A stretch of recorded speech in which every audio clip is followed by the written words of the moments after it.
What is going on, everybody? We are out here and we are live in and from Indianapolis. Boys, how we doing?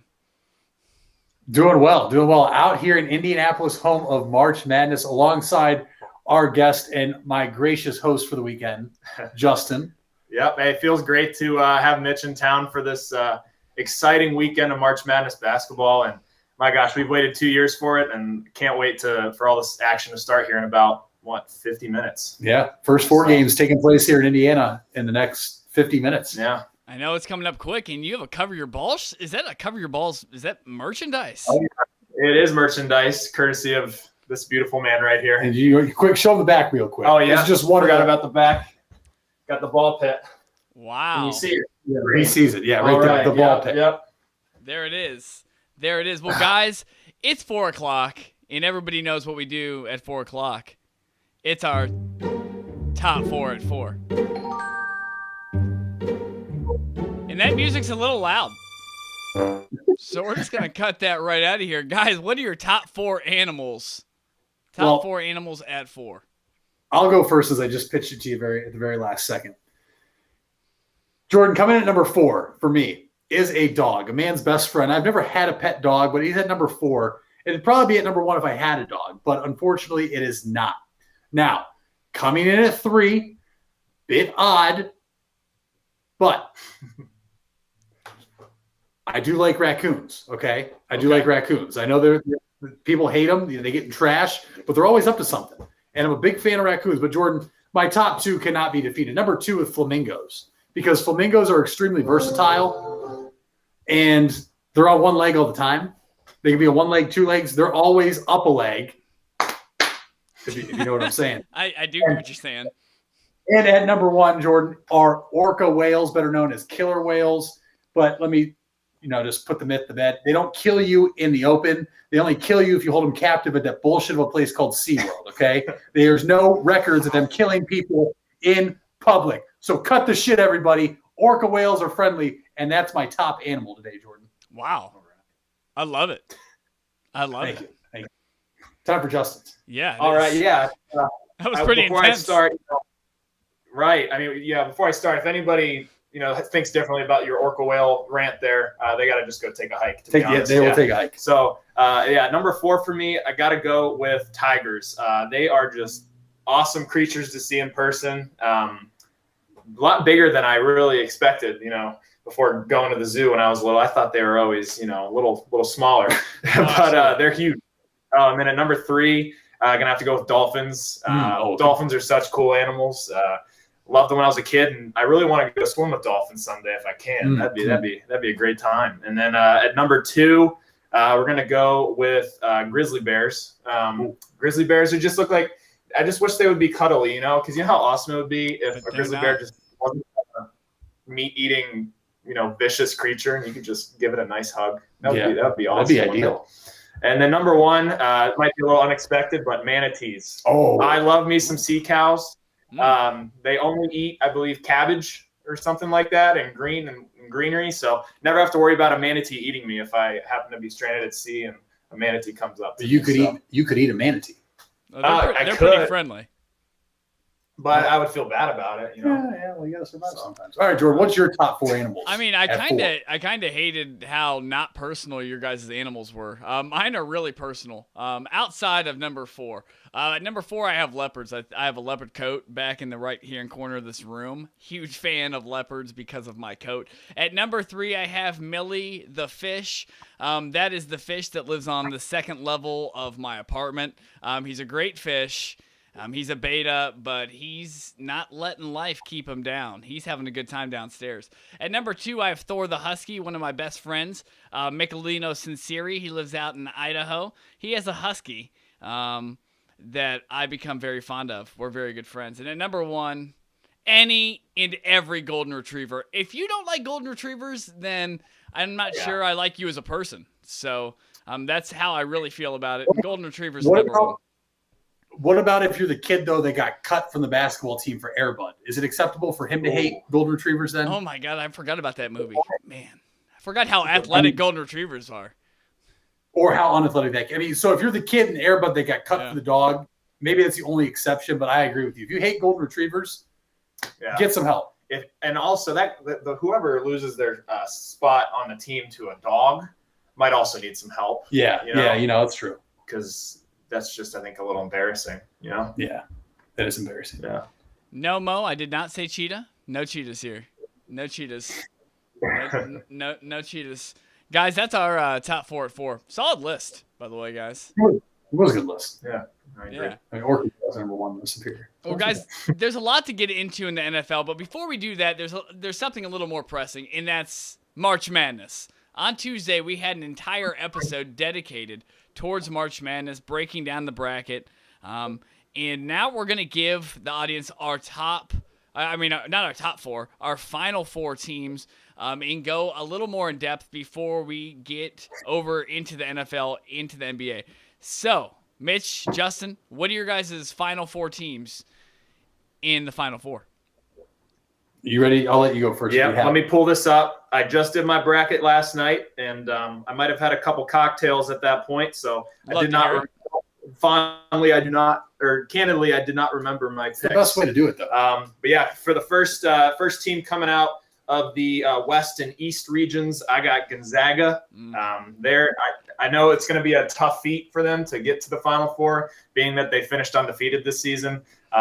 Really tough to do for sure. I think the last team to do that was Bobby Knight's 1976, right? Yeah. So that's the first team I got. And they're going to face off against Michigan. I think if they can get their star back, Livers, they can get him back. I think that's a huge boost for them. And even without him, I think they can go a long way. And then coming out of the South and Midwest region, might be a little biased in this one, but I'm going to have Ohio State in the Final Four playing Illinois. And ultimately, I think Illinois will win that game as well as Gonzaga beating Michigan. I just think Illinois is a really tough team. And yeah, I like it. Well, JJ, you have some solid picks there, and actually, I'm going to have to change this up a little bit because I honestly had the same 4, but this was my pre-bracket. I'll fill out my real bracket tomorrow, but I'll just start there in the South and Midwest. In the Midwest, obviously, it is Illinois coming out because why? Because they have Kofi Cockburn. You can't stop the cock, and Kofi Cockburn's going to lead Illinois and beat whoever they play out of the South. Right now, I have Ohio State, guys. If Kyle Young is not healthy and able to play, like we said on Tuesday, I will change this, and I better figure it out in the next 10 hours. If he doesn't play, though, coming out then, I would have Purdue. Purdue is one of the largest teams in the entire tournament this year. I'm not a big believer in Baylor, so that's why I have Baylor losing in the round of 32 right now. But so I either have Illinois taking on another Big Ten team. On the other side, guys, Gonzaga is far and away the best team in the country. However, like Justin said, it's going to be hard for a team to stay undefeated and do that feat as we've seen before. And I'm also with Justin. If Michigan stays healthy, if Michigan gets Livers back, after this first weekend, which is a long shot with a stress fracture in his foot, I like Michigan. But if they don't, guys, if they don't get Livers back, watch out for the Florida State Seminoles as my team to come out of the East region. It's a good pick. Wow. They're offensively, they are scary. They are very scary. So that's the good point. The only way Purdue gets to play Ohio State is if Robbie Hummel comes back for his 11th season. And he's not coming back. So, well, I don't know. COVID's year, so everybody can come back for a COVID year, apparently. I will say this, with diving into mine, let's go all the way to the top left, which is Gonzaga. There is no team. There's no team that's going to stop them from walking into the Elite Eight. It's by far the easiest path into the Elite Eight, and it should be, right, guys? Because they didn't lose a game. So you should have an easier path. I obviously have them as one of my Final Four teams. In that Elite Eight game on the other side versus them, I have Oregon. I think Oregon is going to get there. Baylor, I have Baylor losing to Wisconsin second round. Upset alert! Bears going down. That's a big one for me. Of course, I have Ohio State in the Final Four. I have them playing actually Wisconsin in the Elite Eight game. I love Big Ten basketball. That's what I'm telling you guys in this bracket. Let's go down to the Midwest, where the Illini are going to make it all the way to Calvin Sampson, Houston's Cougars, before they get knocked out. I got Houston in my Final Four. Okay. Houston taking down the Illini. Are you the American? And that's huge. But that's not even my biggest shocker yet, guys. And by the way, if you're watching right now and you want to ask a question, tweet it, hashtag the ball pit, and we'll get maybe your question on the show today. Last section of the bracket. You guys named all 4 of your sections, right? Correct. Yep. All right. Just want to make sure before I do this. This is my grand finale here. I got Michigan making it out all the way to the Elite Eight. Because there's really nobody on that side of the bracket I trust. St. Bonaventure is probably going to beat LSU. That should tell you how hard that next game is going to be. But, guys, here's the big shocker. I got the Crimson Tide rolling all the way through Michigan, just like they did against their football team about 2 years ago. I have them trotting their way over top Gonzaga, because who's Gonzaga? I got them making it to the championship game. I have Gonzaga playing... No, not Gonzaga. I have Alabama playing Houston National Championship game. Alabama, your national champion. Roll Tide. Ain't nothing like SEC football, basketball. I tell you something right now. Ain't nothing like SEC football, basketball. They're a basketball school, not a football school. Yeah, they're not a football school. Exactly. Colin Sexton. That's all I'm saying. Guys, anything... Go ahead. I was going to ask you, would you take 2 1 seeds? Now, this doesn't have to be off what you just said. I mean, This can be off how you're feeling right now, because I know when you set a bracket, your feelings can change. Would you take 2 1 seeds making the Final Four, and it could be any 2 of the 4, or the field to win the national championship? I would take the 2 to make it to the Final Four. I mean, this is one of those years where I could literally see every 1 seed making it. I mean, Michigan's path, Illinois' path. Realistically, Michigan and Illinois only have to play one really tough game. And I don't think that game would come until the Elite. I mean, Oklahoma State's pretty good. Yeah, really until the Elite Eight, until either Michigan would play Alabama or Illinois would play Houston. It's possible that all of them come out. I'm the least confident in Baylor, by far. The least confident in Baylor. Yeah, I agree. Yeah. They've had a lot of COVID issues throughout the year, and I just think that's bad juju for them going into the tournament. So, what a tough second game that they're going to end up playing. They're either going to play North Carolina or Wisconsin. That's not a cakewalk game at all. No, and by the way, I found out yesterday, Roy Williams is 29-0 as a head coach in the first round of the NCAA tournament. He's never lost in the first round. That's not. Yeah, how many times has he ever played as an ace seed? Yeah, I don't know. I'm not going to dog any North Carolina fans today because I was wrong about that 2017. Man, I thought it had been longer, and I don't want to sound too blasphemous today about that. But that could be a tough game. They have been rolling, so I mean. My bracket could be destroyed in the second round, guys, of the South, which really that's not how you want to set up your bracket. But it is what it is. Guys, more important measures. Do you have anything else to say about college basketball before we move on? I'm just excited to have it back, and we're going to be at the Baylor versus Hartford game. Yep. Really rooting for another 16-1 upset. That'd be the second time ever, right? Yeah, yes, sir. So yeah, looking forward to that. It's going to happen. It's going to happen. At some point. Yeah. It's going to happen. And Shane, what bet do we have going on again? Oh, the burrito bet that you were taking Grand Canyon over Iowa. Yeah, and and if you look at my bracket right now, I'm looking at it. I still have Grand Canyon over Iowa too. I really think they're going to beat Iowa. Can I make a comment about Grand Canyon for a second? Yeah. I've seen commercials from them in the past couple of years, and I swear I thought they were just like another like ITT Tech type online and like university kind of place. Like I did not know it was a physical like college location. So, yeah, that tells you all you need to know about them. Kind of University of Phoenix vibe. You thought you were watching like Community with Donald Glover and yeah. Oh man, they were the human beings? Isn't that their mascot? No, you guys don't watch that. Never mind. Switching directions, guys. There's been a lot going on in the NFL. A lot of free agency moves, and a couple free agency moves that made me prompt to change the title of the episode to. What did I change it to, guys? The big move. The big move. Because J.J. Watt and A.J. Green are now both in Arizona. Guys, wait a sec. Wait. Yeah? Oh, Mitch. Oh, it was 2013 that called. They want their Pro Bowlers back. Yeah. So you don't think this puts them over the top and gives them an opportunity to win the division? A division that might be the toughest division in football. Yeah. So did Russell Wilson get traded yet? Nope. Okay, the 49ers still have all their defensive players now coming back that are, as of now, going to be healthy. Yep. Okay, and the Rams got a better quarterback than what they already had. Yep, Matt Stafford.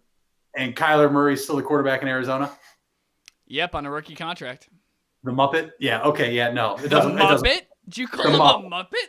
He's a Muppet. Shout out to Jake Fearley out there in the ball pit for giving me that. A Muppet? Yep. He doesn't put over the top. What? You know what? They might as well go sign Dwayne Bowe if they think AJ Green's going to put him over the top. That's what they're doing right now. Don't you ever compare Dwayne Bowe and AJ Green to each other ever again. You're cut off. Miles Austin's a free agent too. Miles Austin's trying to play them. You have a 30-second timeout. Like you're like in a timeout. You just compared the X Factor to AJ Green. They're not even comparable. Not even comparable. I think it's a little better pickup. It doesn't put them over the top because Cliff Kingsbury's still their head coach. And so when you have probably the worst coach in your division, Colin Cowherd does that thing where he's like, well, if you have the worst quarterback in your division, then you're always in rebuild mode. Well, it's the same thing with the coaches. If you have the worst coach in your division, team's in rebuild mode. So they have no opportunity. He's not a guy that can get them over the top. So, and that's not their issue. I felt like that wasn't their issue. And why go spend that much money when wide receivers are as capable as ever of coming out of college and having an impact? You know what I mean? Like playing the wide receiver role in the NFL is probably one of the easier roles to play coming out of college, like in terms of like transition. So, it's very confusing. It's a very confusing move. Great for AJ Green though. I mean, you get into a better climate where it's going to be a lot easier for him to recover after games, I feel like.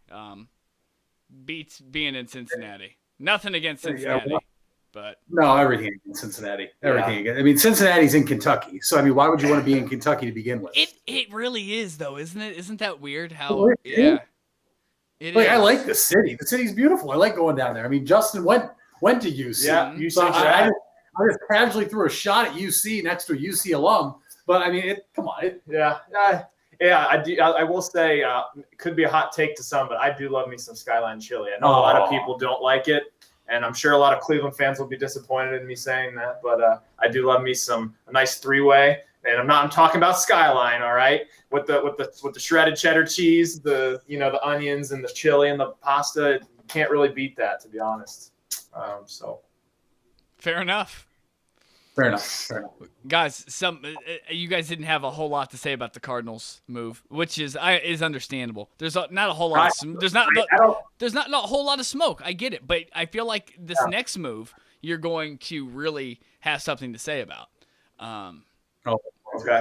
We're going to move to Cheetown because this bomb got dropped on Chicago called Andy fucking Dalton. They decided to go out and bring in a quarterback who may be the third best quarterback on their team. So they essentially got a third string quarterback for $8 or $10 million. Now that's what a lot of people say. That's not necessarily what I believe, but we also have to remember they have Mitch Trubisky on the roster and Nick Foles.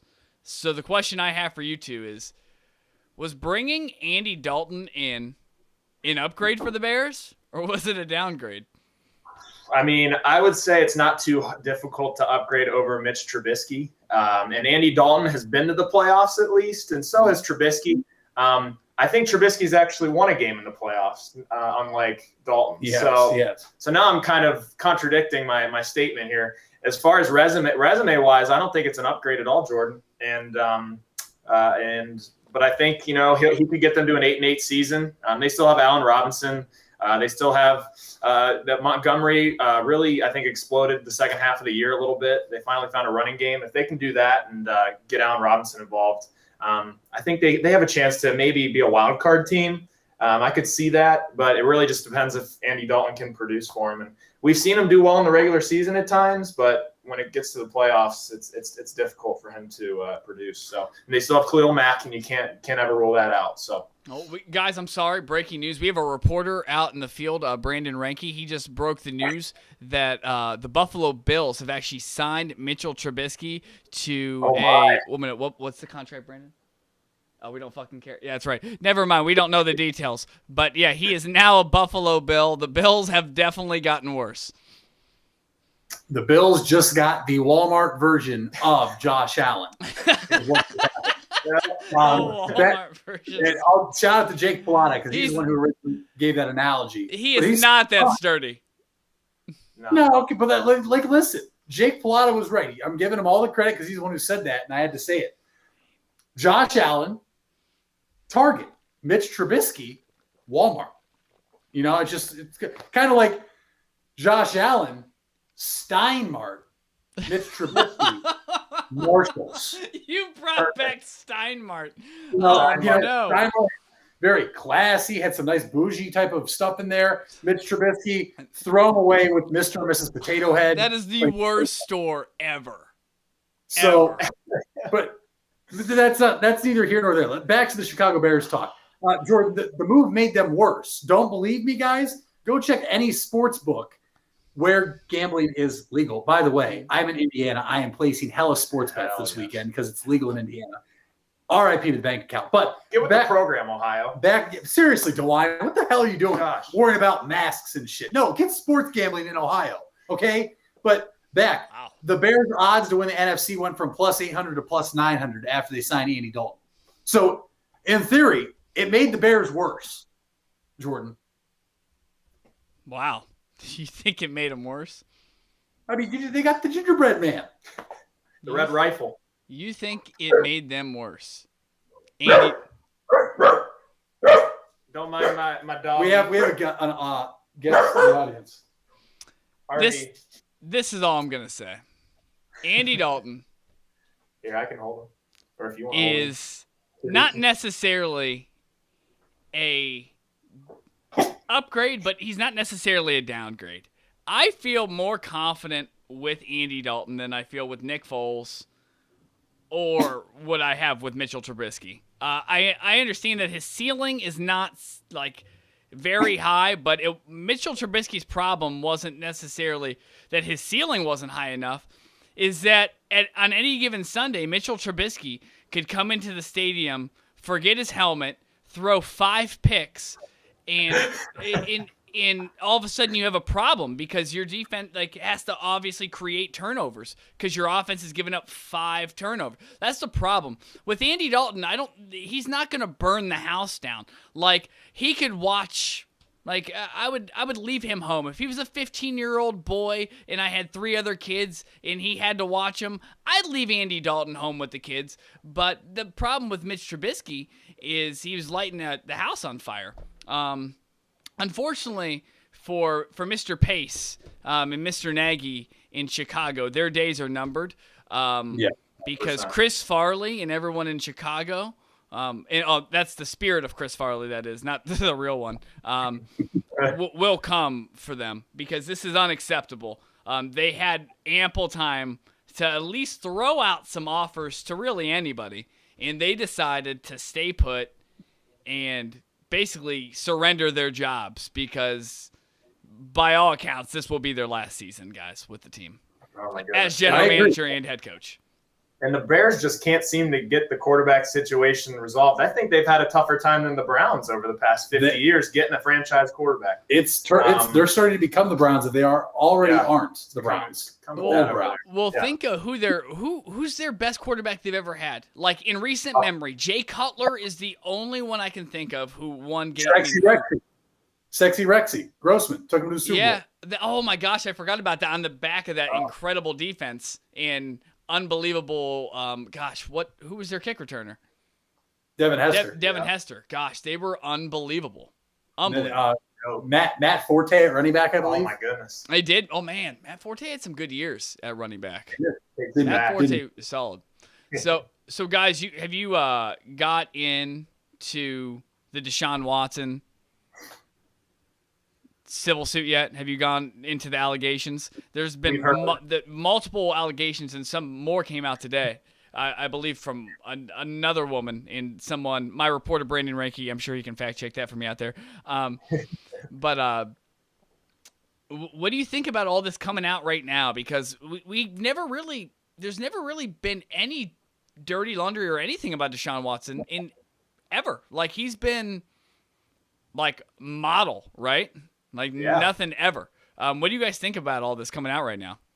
I'm definitely blindsided by it a little bit. I mean, his whole career, he's been a model citizen, hasn't had any dirty laundry on him, and always, seems like he's been a good guy. But we've had 3 allegations now, or there's 3 separate allegations going on. Mm-hmm. I mean, it's a lot. And a radio show I was listening to earlier today had quite the theory. I think it was Des Bryant that tweeted this.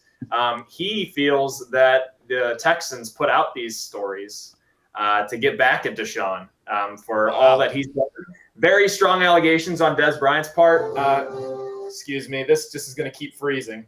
It's all right. We need to continue to remind people that March Madness is here and it's present, so that's a good. But yeah, I'm pretty sure a franchise can sue you for claiming claiming something like that. So Des Bryant better be careful there. Especially Des Bryant, the free agent who says this is the best he's felt in years, that is trying to get a job. Sir, you might as well go to Houston because they don't have any wider. No, Will Fuller's a free agent. Listen, as much as I've hated on Deshaun Watson, this is the first time these reports have ever came out. And I'm with Justin here, and I am with Des Bryant. I wouldn't be shocked if the Houston Texans are behind the scenes of this, or somebody in that front office is behind the scenes with this defamation of character, and are trying to sway teams from staying away from him now so that he has no other choice but to stay in Houston and play quarterback. But let me tell you, it's going to be a quarterback battle now because Tyrod Taylor signed a 1-year, $12.5 million deal. He's the answer for him. He's the answer for sure. Yeah, as long as he doesn't go and hang out with any of the team doctors, he'll maybe make it to one of the games. Exactly. Guys, there's no way. There is. There's definitely a way. But I don't think Houston's doing this. I don't think they're putting this out there. I just think there's some ladies out there who might be possible opportunists. Not saying that it didn't happen or it did happen, but either way. But it's a really weird place for him to be in right now. And it's weird that it came out at this time. You guys are muted. Yeah, there's a vacuum cleaner going off in the background. I want to make sure that you're heard crystal clear. Oh, that's all right. Timing. That's all right. We need that because that's throwing me off. Right. I'd rather have the background noise. Oh, sorry. It is very weird timing, but here's my thing. If Houston did put it out, and Deshaun Watson found out they did, then he wouldn't want to play with them even more. And that would eventually come out to other teams that they put that out there. So I don't think they put that out there because why would Houston make this harder on themselves? Any hard, like they've made this whole situation on themselves very hard. But why make it harder? And I think if they were doing that, they would be making this considerably harder on themselves. I don't think they're doing it. But then again, they're also not taking calls for Deshaun Watson, so nothing they're doing makes any sense at all. So yeah. And Jordan, what if I told you that the business this happened at, The owner of this business used to live right next door to the Texans owner, Steve McNair. Ooh. Not Steve McNair.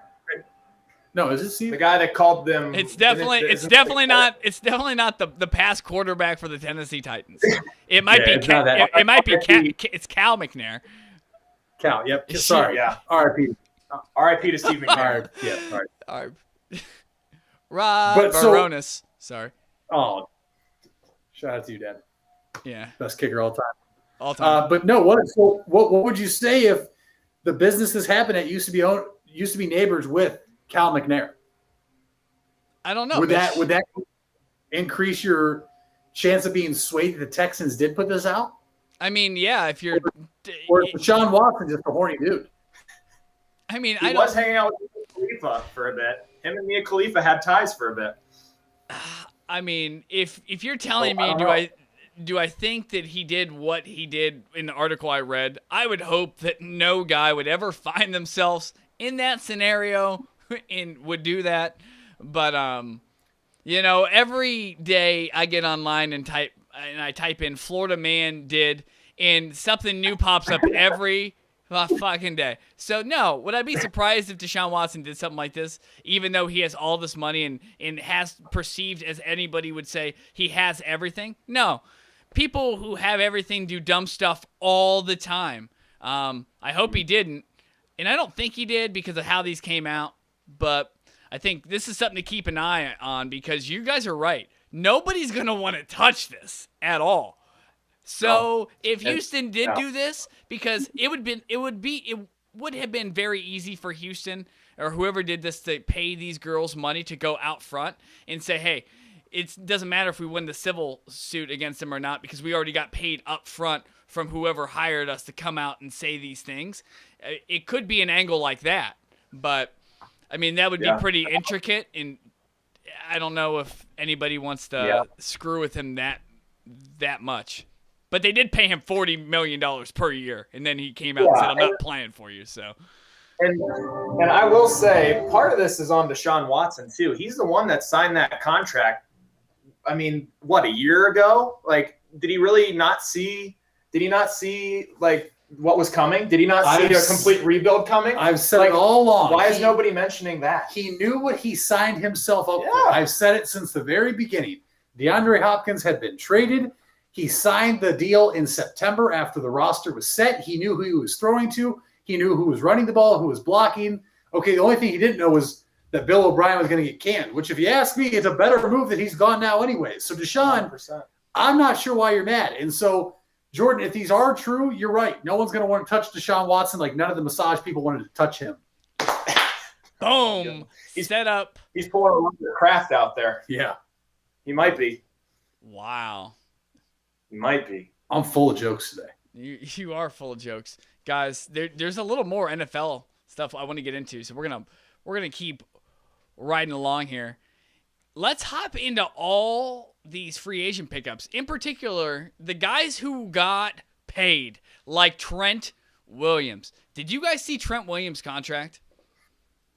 Oh my goodness. Highest paid offensive lineman now in NFL history. $138 million.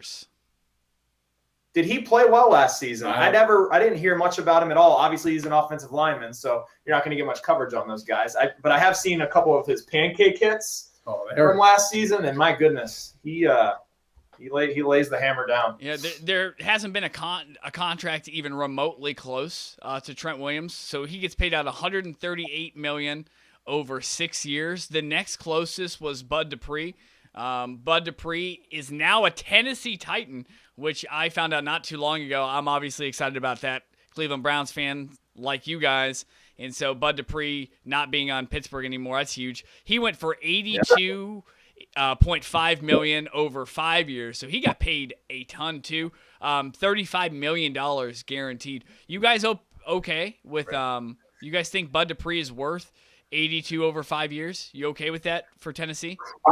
I do. Listen, Tennessee took a huge flyer last year on Jadeveon Clowney. I blanked out there for a second. Yeah. It didn't pan out. All right. No. They are in desperate need of a pass rusher and a solid defender at that middle level, and they just let Malcolm Butler go. They had the space to do this. This is a move. Like the Browns, we knew they needed to address the defense of the offseason. The Titans knew what they needed to do. And listen, I wanted the Browns to go after Dupree. Coming off an ACL injury, yeah, you don't know what it's going to be like. But one, I'm happy Tennessee took him because the Steelers lose him. Two, Tennessee needed him. I think this is a great deal by them. We've seen a lot of, we've seen Adrian Peterson tear his ACL, come back and run for 2,000 yards the next year, okay? There's a pretty good history list when it comes to NFL players that tear their ACLs and come back, okay? Yep. And who knows? If that's the case, Odell Beckham Jr. is about to have a breakout year with the Browns. That's all I'm going to say. But as far as Bud Dupree, I think it was a perfect match for them. He becomes the star of that defense, and the Titans get somebody they desperately needed that can drop into coverage and cover a tight end and also rush the passer from the edge. Well said. Yeah, I mean, I think it's a great pickup. Yeah. I will say, if he can stay healthy, coming off an injury like that at that position, I forget who I was talking to earlier. I think it was you. I don't know if it was you or somebody else. I was talking about linebackers and why I was talking to my buddy Maurice, why Clay Matthews, in my opinion, should have been in the NFL because the linebacker position is such an Iron Man position. It's so hard to play. And so if he can stay healthy, but, it's having a serious surgery like that early in your career. I guess it's better earlier than later maybe. But we'll see. If he can stay healthy, he's 100% worth the money. 100% worth the money. And it's always a gamble with those things. Personally, if I was a GM, I don't know if I would do that. And I'm not surprised at all I didn't end up on the Browns because, these past 2 seasons, we've really gotten a good idea of how Andrew Berry and them operate. And that's just not, I don't think, in their wheelhouse. It isn't. And now, have you guys noticed how many players Miami and New England have basically swapped from year to year the last 2 years? If you look in the free agency market and people just like getting released and then picked up, have you seen how friendly Brian Flores and Bill Belichick have been? If you guys go into just this year and people changing position, we have 1, 2, 3, 4, 5. 4 or 5 guys basically switching from New England or Miami and vice versa. Are you surprised that Bill Belichick would play that nice with another coach? I'm not really surprised. Well, actually, I am because Bill Belichick has the persona of being kind of a hard-nosed coach who doesn't put up with any BS. And a lot of coaches that leave him don't have success. Flores is the first one. Flores is, I believe, the first coach that's had some success. And he still hasn't made the playoffs, technically. So right. Success is still – what is success still? Says a lot. That says a lot. And, I really don't know why they're so friendly. I don't know, Mitch, do you have a theory? It's because Bill Belichick lets these guys go get head coaching jobs just to have them feed him players so the dynasty can remain intact. Last year had to be an off year. He understood that. COVID lost, I think, 7 starters on the defensive side. So what Flores is doing, he's actually sabotaging Miami, sending players to New England. Here comes New England again. No, probably not. Listen, I don't think it's anything other than Miami doesn't need this player, so we're going to help out the guy that got me to this point. Yeah, they're in the division, but – yeah, but they're in the division. That's it right there. That's all you need to say. They're in the division. They're in the division. He has to play him twice a year. Yeah, twice a year. I'm not worried. Listen, they signed Cam Newton to a $14 million contract. Cam Newton last year we saw couldn't throw the ball more than 5 yards. Yeah. Now, yes, New England's trying to go out and get every single tight end the NFL has to offer right now. Bill Belichick, his stimulus checks hit and is going crazy right now with tight ends. But listen, I'm not going to be shocked when New England this year. But I'm not confident that New England's ever going to get back to what they were strictly because they've lost so many players besides Tom Brady, who really was the system of that offense. But I'm not shocked if Brian Flores is trying to help the old man out in New England. He sees he's struggling. When you see an old man struggling, what do? You want to help him. Bill's struggling. Brian's saying, hey, sir, you know what? Here's some Girl Scout cookies. Here's some Thin Mints. Let me help you. And dishing off players that aren't going to play in Miami. Get them Thin Mints out of here, boy. We all about these cookies right here. Let me. Can I address your first comment? One, Bill Belichick had the most guys sit out, right, due to COVID, and not just guys sit out, like Pro Bowl guys sit out. He led a team. They went 7-9. Cam Newton. Love him. Love to hear him talk. Anytime Cam Newton videos come up on YouTube and I haven't watched him, I'm like, Cam Newton, he's my man. I just vibe with him. Love to hear him talk. He can't play football anymore. So I had to really lay that big soft comforter there before I body slammed him right there. Gave him the elbow. But he's not it's unbelievable that they went 7-9. They're a quarterback away. They made all these moves, and the moves they made were kind of insane. Bill Belichick paid people for the first time ever. And he paid two guys who really lack production for me to he paid $87.5 million to two tight ends over 7 years. Hunter Henry, who I like Hunter Henry, and Jonnu Smith. But guys, $50 million over 4 years to Jonnu Smith and $37.5. That's unbelievable. They're paying them that's like top 5 running back money. Yeah. Top 5 running back money. Are you cool with those two pickups? Do you think those are good pickups? Because we know he can't draft tight ends. Not draft tight ends. I mean, he's drafted 2 good ones before. But he doesn't hit always in the draft. So do you think he's just kind of saying, hey, I know these guys are a little more materialized than maybe the other guys who haven't come into the league yet? What are you thinking?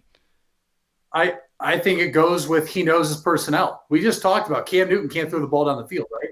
So why not get one solid wide receiver? Because if you go back and look last year, besides Julian Edelman and N'Keal Harry, they got Nelson Aguilar now. Right. But the tight ends, I think, are to help Cam Newton, and get those shorter passes. And then if a defense gets suckered into coming up and playing defense to a point where we got to stop the short pass, does Cam Newton have the ability to throw the ball one deep once every 10 throws? Because that's why they have Aguilar now. Yep. Maybe Bill Belichick's doing this, which it doesn't make sense because we've never seen him do this before. But maybe Bill Belichick's building the team around the personnel he has and the only quarterback he really had a chance of getting. Or is Nick Caserio in Houston going to do what Brian Flores is doing in Miami and reward Bill Belichick and maybe ship him a quarterback named Deshaun Watson? You know what? It's really possible. But just looking at the roster as constructed right now, in hearing I don't know if you guys saw the reports of they're interested in Leonard Fournette. I mean, they invested in 2 tight ends, so they're probably going to run a lot of 2 tight end set stuff, right? Because if you're going to invest that much money in, those guys better be on the field a ton, and they're good blockers. So, I mean, maybe he's just power running game. Maybe that's what he's thinking. I don't know, because if you can't throw the ball, it would have to be that, right? What else are you going to do? You can't push the ball downfield with Cam Newton. Maybe they are just trying to make this old school play great defense, which is a typical Patriot defense, and very typical. Yeah. Maybe just figure out how to run the ball. But I will say Kyle Van Noy is back in New England, guys, on a 2-year contract for $12 million. New England got a huge pay cut for him because Kyle Van Noy is worth well over $12 million. That speaks to the volumes, though, of the culture in New England, though, doesn't it, Jordan? Mm-hmm. We've seen now winning teams. I mean, we even saw the Browns signing John Johnson III, in which he said he took significantly more money to come play here because he likes the culture change all of a sudden. They're winning games. That's just a testament to what Bill Belichick has installed in New England since he's been there, I believe, 98. Mm-hmm. It's a culture you want to be a part of.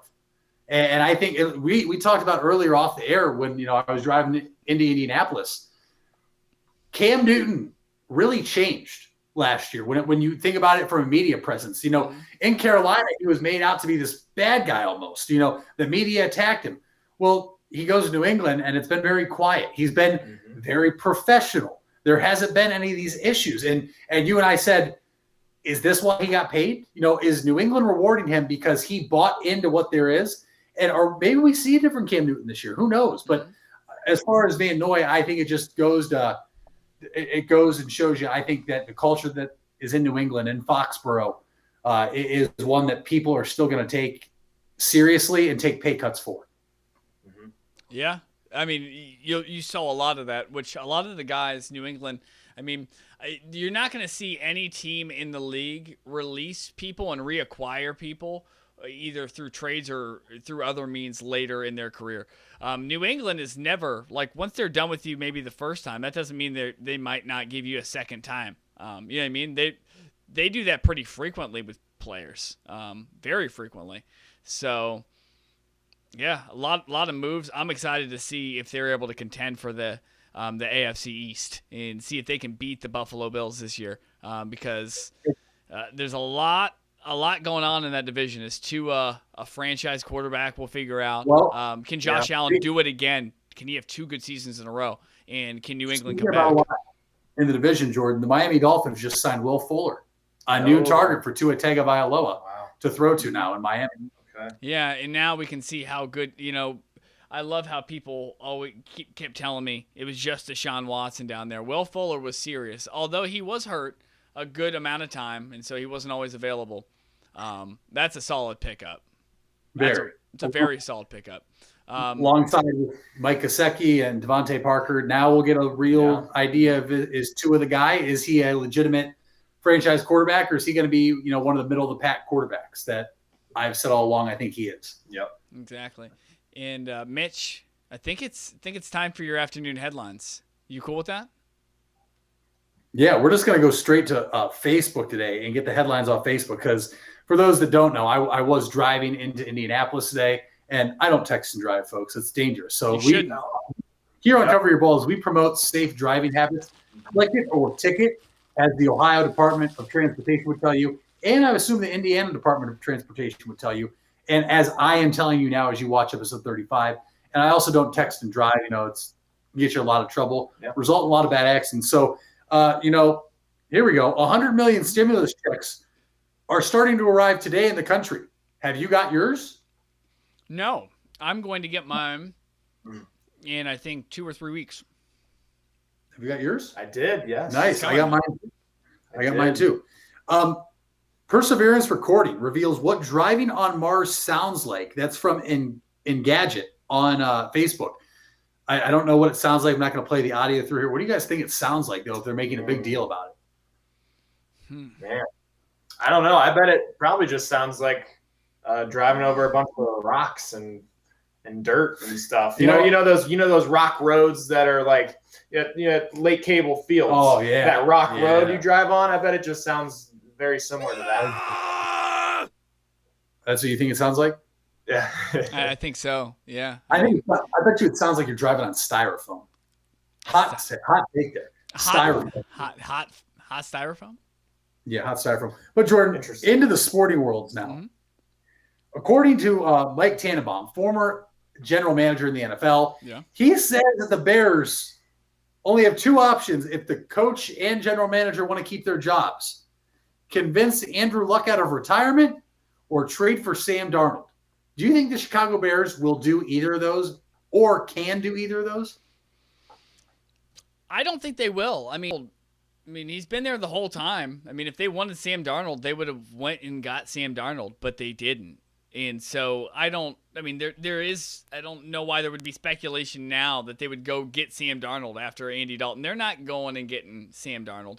I don't think Matt Nagy can afford to have a quarterback who he has to teach all that he has to teach to.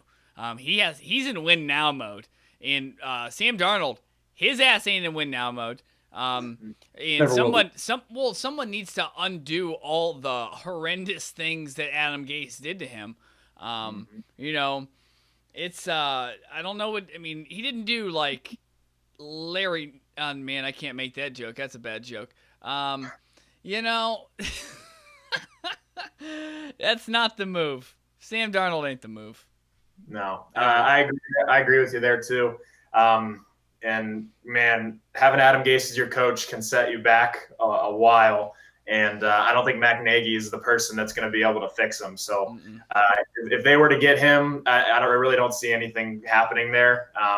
But I do really think Sam Darnold deserves a chance somewhere else. I mean, it's just, I mean, hopefully this new coach can maybe fix him, but he's a defensive guy. And the issue with hiring a defensive coach is you're probably going to switch offensive coordinators all the time, because if you have a good offense and you have a good winning team, your teams are going to look straight at your offensive coordinator. And that's one of the reasons why the Browns hired Freddie Kitchens, because they thought he would have been a good thought he would have been a good coach. But obviously that was just a wasted year. Thank goodness we have Kevin Stefanski now. But yeah, Sam Darnold, I'm thinking about you, buddy. I hope you can get another opportunity somewhere else. Sam Darnold ain't it, boys. I've been saying it since he came out. I was never a fan of him at USC. I'm still not a fan for him. I do feel for him being in New York, but at the same time, I don't, because I hate New York teams. That's all I got to say. Guys, 20 hours ago, according to NBC Politics, we don't talk politics here, but this one is rather big. Okay. A man was arrested near the vice president's residence in D.C. They said he had a rifle and ammunition. Thankfully, he was stopped. No matter what side of the spectrum you are regarding politics, that's taking it too far, folks. Yeah, that's man. People sometimes can be the absolute worst. We see Skip Bayless a couple days a week on TV, and then the other side of that is people rushing to the vice president's house with guns and ammunitions. People are out of their minds. They really are. Yeah. They really are out of their minds. It's actually shocking. I have a news article here, but honestly, I think I'm going to keep it as a bigger balls candidate for the end of the show, Jordan. So what I'm going to do now is I'm actually pulling up 4 outside-the-box college football rule change proposals that could lead to more exciting games. Ooh. All right? Number 1. This is from CBS College Football, by the way. This isn't just the sports pickle or anything. This isn't just fan-sided. This isn't fancy. Whatever. Number 1, offenses are not allowed to go for it on 4th down without picking up at least 1 first down prior to that. Huh. That's interesting. So you would have to it would have to been a drive where you'd already had a first down before that 4th down. Okay. Correct. That's what they're saying. Number 2. I do like that. Forcing a 3 and out should be worth points. Wow, that would make the game really exciting. Yeah, it'd kind of be like some type of Super Mario game in the midst of like an actual football. Yeah, I like that. Like mini challenges. I like it. Yeah. Number 3, and I'll read it to you, but let me elaborate on it then. Okay. Longer field goals should be worth more points. Now, my dad has been an advocate of this for years, but not on longer field goals, saying that on kickoffs, back the kickoff up, if you make it through the uprights, it should be worth a point.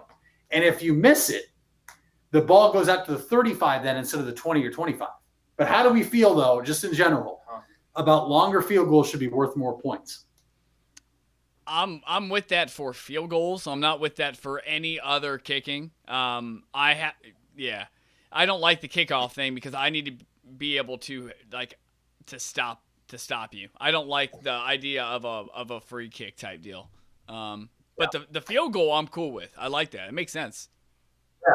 I think if you're going to increase the amount of points you can get from a field goal, I think it needs to be kind of a 3-point line type of thing where if it's up past the 50, if it's past a 50-yarder, then you get more than 3 points. I think that's the extent I would go there. I wouldn't say a 40-yarder should be worth any more. Exactly. Yeah.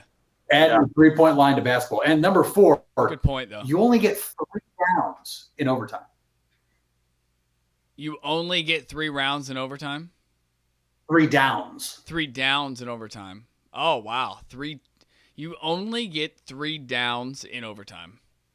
Wow. Yeah, I mean, I think that's a fucking awful rule. The other ones were pretty cool. That's an awful rule. Like, that never should have been thought of.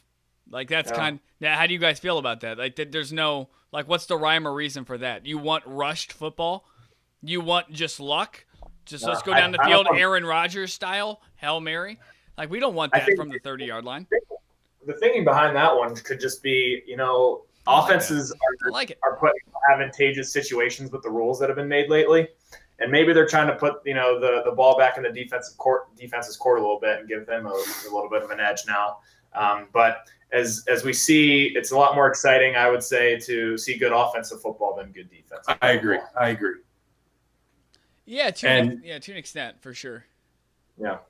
Jordan, those are my abbreviated afternoon headlines today. Those are solid. Those are solid headlines. Sometimes we don't need long headlines. Hey, I got them. I pulled them up quick. Hopefully they suffice for some people's entertainment needs. I promise I'll be better on Tuesday for everybody out there that didn't like my headlines today. Hey, it's all right. You're at the games in Indianapolis.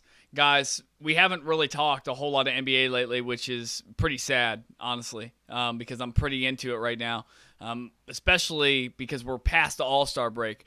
Some teams only have 30 to 32 games left.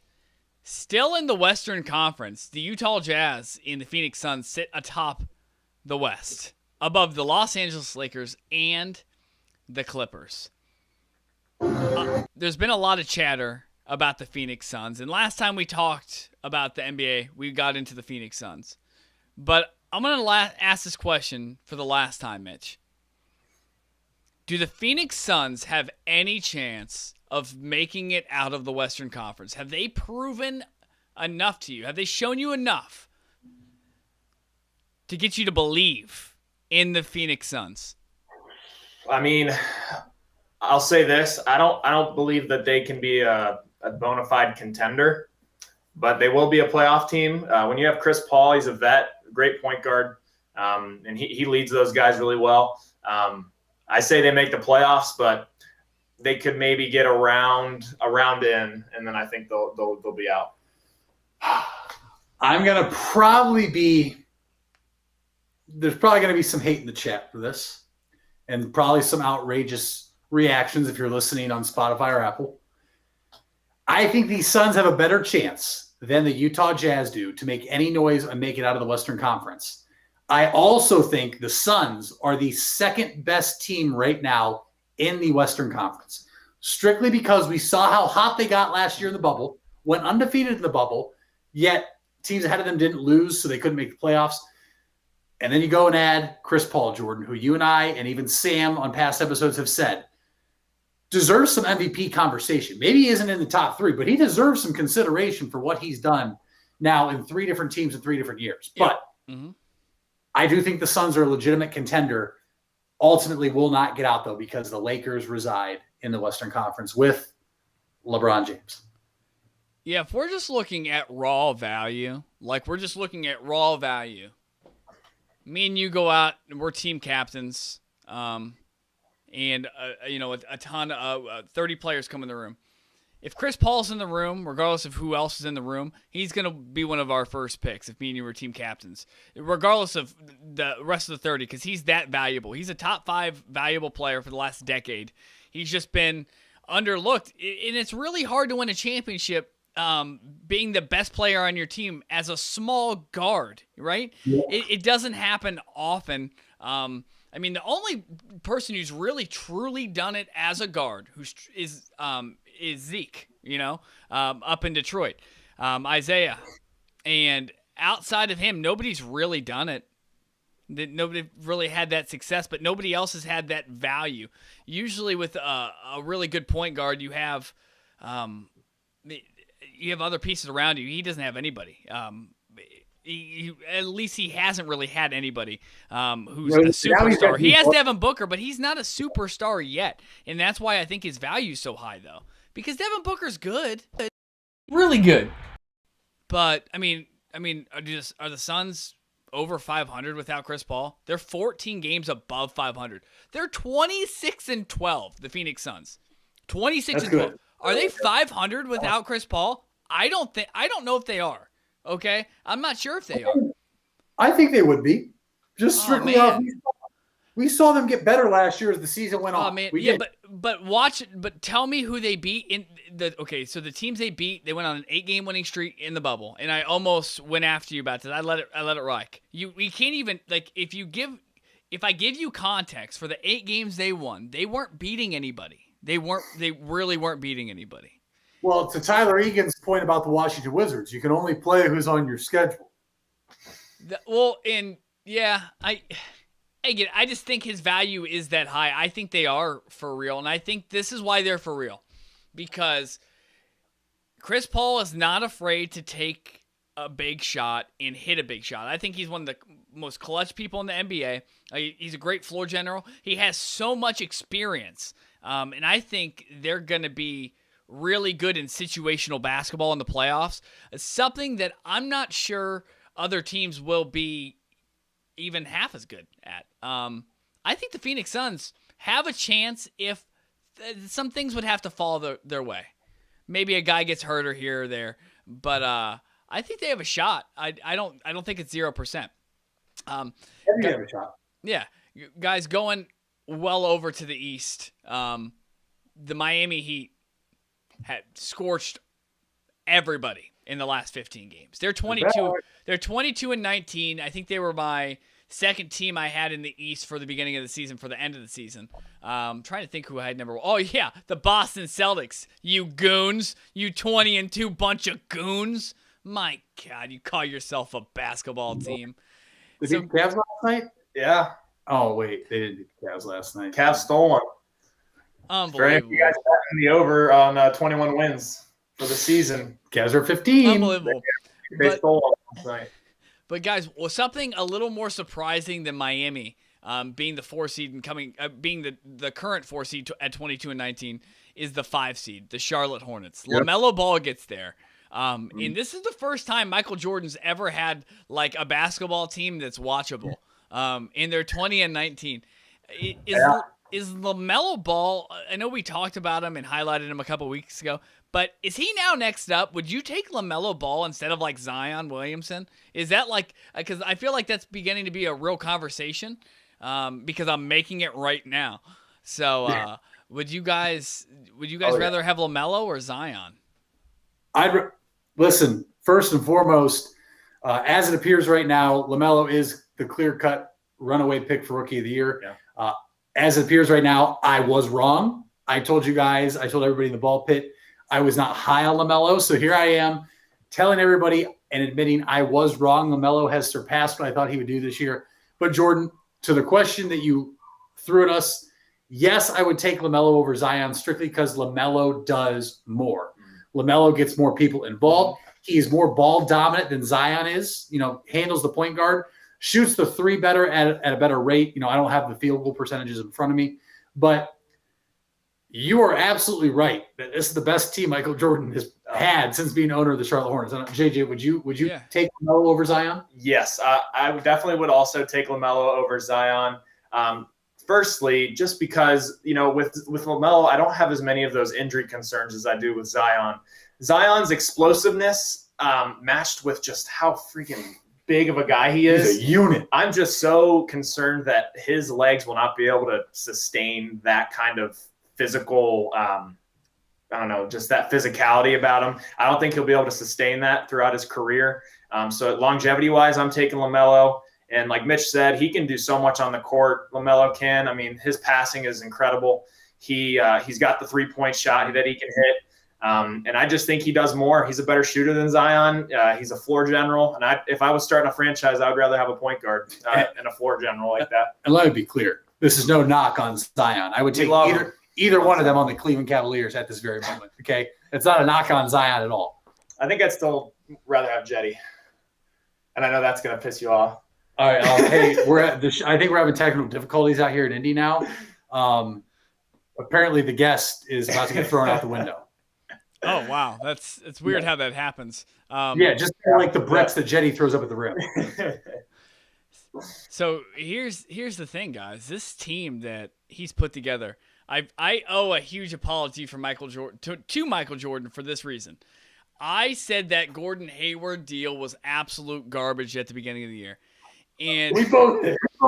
I thought the same thing. Now that Gordon Hayward deal doesn't look so garbage. Gordon Hayward, and by the way, this is a sneaky stat that no one has caught, but check this out. Gordon Hayward, Terry Rozier, and LaMelo Ball are all averaging at least 1.4 steals or more So Wow. like individually, which is crazy. LaMelo Ball is averaging 1.6 steals a game. Almost their starting five, almost all, which is very rare for teams. I mean, even since we last reassessed LaMelo Ball, all of his numbers, guys, have gone up. And he's not turning the ball over like at an extremely high rate at all. Minutes are staying about the same, but guys, they're gonna be like a playoff. Like they're gonna be a hard out. Scary Terry is real. Dude, Ohio boy. He's making the Celtics look terrible right now because Kemba Walker has all these injury issues and he can't stay on the floor. And look at what Scary Terry's doing. Yeah, Kemba Walker was an awful pickup from the beginning, anyways. With what they need, that was just not a. Ah, man. Yeah. That was rough. Yeah. Well, guys, this wasn't supposed to be a long show today, and I just deleted my screen, and that's not good. But I think it's time to get into our last section of the show, which is who has bigger balls. Who has bigger balls? Who has bigger balls? Who has bigger balls, Mitch? We're being asked twice today. Twofer, huh? This is the aggressiveness on the show today in episode 35. But Jordan, I will give my pitch first. I'm assuming you have the other candidate. I'm hoping. Oh yeah. Jordan, do the dozens of people in Taiwan have bigger balls for changing their last name to Salmon to get free sushi only to be caught by the government? Wow. Say this again. I'm gonna have to rethink it. Come on, give me something. People of Taiwan, dozens of people in Taiwan, changed their name to Salmon, as in the fish, to get free sushi. And the government is now investigating this matter and has asked them to since stop. Wow. Yeah. That's. I have a question pertaining to that. What makes having the last name of Salmon qualify you for free sushi? Apparently, you have to go to Taiwan to find out. Interesting. I couldn't answer that one for you. Oh wow. Okay. That was from the Washington Post, by the way. Wow. That's pretty weird. Yeah, my candidate for today was the gentleman who told me that Eli Manning was better than Peyton Manning on Twitter yesterday. I'm not sure what his name is, but you rest assured I watched 20 to 30 minutes of Ryan Clark dismantling Eli Manning on YouTube continuously. It was a 5-minute video, and I watched it 5 times. You sure it wasn't Eli Manning's burner account? It might have been Eli Manning's burner account, but that's my candidate. I mean, anybody who thinks Eli Manning's better than Peyton Manning is on crack. Damn, I really wish I had my. I know. That's why I said that for you. What the thing was on? Yeah. Hey, are we gonna go ahead and put this in the chat, or we just? You know what? I'm gonna give it to you for this one. This wasn't a really exciting one. I was looking for people who had bigger balls. There wasn't a whole lot going on. Well, you know what I think happened, Jordan? I think so many people have realized that we do this now, and they've realized that some days that there's some insane competitors out there. They just can't match up to it. And I think after today, they're going to realize, wow, I could have done this and beat that guy. So I'm sure on Tuesday we're going to have some hot contestants when it comes to the size of their kahunas for who has bigger balls. One can only hope, but we'll see. We'll see what the future brings. Justin, thanks for coming on today. Thank you for hosting this episode in Indianapolis. Of course, it's been a pleasure. I've had a great time. Hope this isn't the last. Gracious host over here. And Jordan, a couple breaking news stories to end the show on. Oh, the NFL has announced they're opening up an investigation into Deshaun Watson and everything that has come out. And our Cleveland Browns have just signed former Los Angeles Rams corner Troy Hill. So the Browns add a corner and a safety from the Rams. Deshaun Watson is under investigation by the NFL. And March Madness is here and is already tipped off in Indianapolis, I believe, for the first 4. Yeah. And as always, I don't have the button, But you're gonna let fucking Baker Mayfield do that shit to you, bro? Don't let him do it. Guys, that was episode 35. I'm Jordan McKelly. That's Justin. Mitch is gone already. We'll see you next Tuesday. Like, subscribe. We have some new videos coming out shortly that aren't live videos, and we're excited about it. I'm very excited. By the way, Also, redoing my whole backdrop. I'm really excited. Got some pictures coming in. peace and love from the art man right here. Hey, Art Man.